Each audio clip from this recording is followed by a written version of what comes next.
What if I told you that the loneliness you despise, the silence you fear, the isolation that makes you feel abandoned is not a curse, but a calling? What if I told you that solitude is not proof that you are forgotten, but proof that you are being built? You might argue, no, my loneliness is killing me.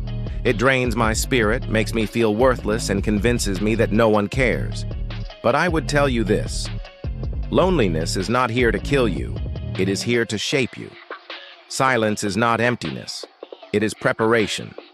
The time you spend alone is not wasted. It is the forge where your true strength is born. There was once a man named Caliph who feared loneliness more than he feared failure. He lived his life surrounded by people, desperate for their approval, terrified of their absence. But when his dreams grew bigger than his circle, people began to leave. One by one, friends drifted away. Allies turned into rivals. Even family began to doubt him. And one night, sitting alone in the quiet of his room, Caliph whispered, "Why? Why must I be left behind by everyone I trusted? Why must I walk alone when all I ever wanted was support? Why does destiny demand solitude when my heart aches for companionship?"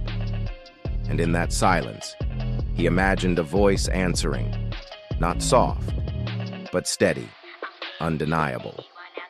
Because solitude is the classroom of greatness. Do you not see? Crowds may cheer you, but they will never shape you. Friends may applaud you, but they will never define you. Family may love you, but they cannot carry your destiny. Loneliness is not abandonment, it is alignment. It pulls you away from noise so you can hear your own voice. It strips away distractions so you can see your own path. You are not alone because you are unloved. You are alone because you are being prepared. Caliph gritted his teeth and whispered back, "But it hurts. It hurts to walk without anyone beside me. It hurts to build while no one notices.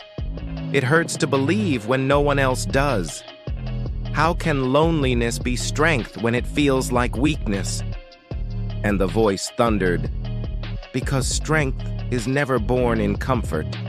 Strength is carved in silence.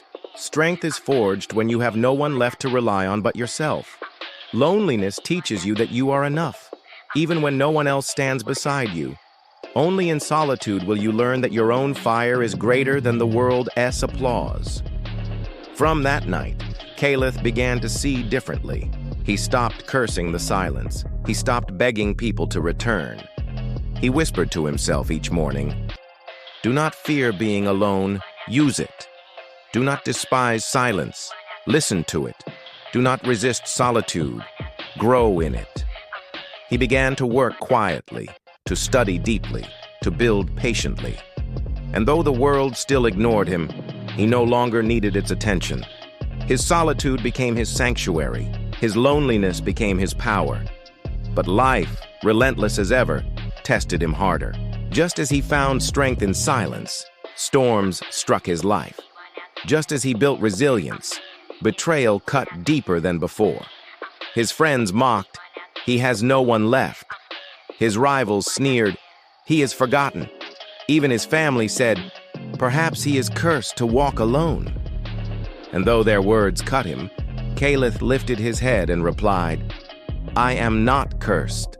I am chosen. The crowd may have left me, but solitude has taught me what they never could. I do not fear being alone anymore, because I have discovered I was never truly alone.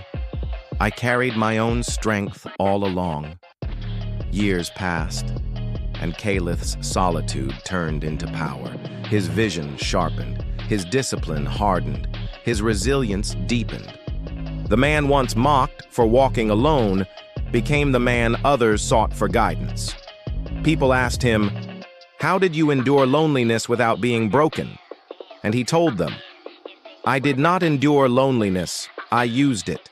I stopped seeing solitude as punishment and started seeing it as training. Silence gave me clarity. Loneliness gave me strength. Solitude gave me myself. And once I found myself, I could never be broken again." By the end of his life, Caliph was remembered not as the man who was abandoned, but as the man who was built in solitude. His scars were not from battles with others, but from battles with himself. His wisdom was not borrowed from the crowd, but earned in silence. His story became proof that loneliness is not emptiness, but the furnace of strength. And in his final days, when asked the greatest lesson of his life, he smiled and said, "The world left me 1,000 times, but every time it did, I found myself deeper. That is why I stand." So what if I told you that your loneliness is not your curse, but your calling? What if I told you that your solitude is not your end, but your beginning? What if I told you that the silence you hate today is the very thing preparing you for the voice the world will one day hear? One day, when you rise, you will look back at your loneliness and whisper with pride, "Solitude did not break me, it built me into unshakable."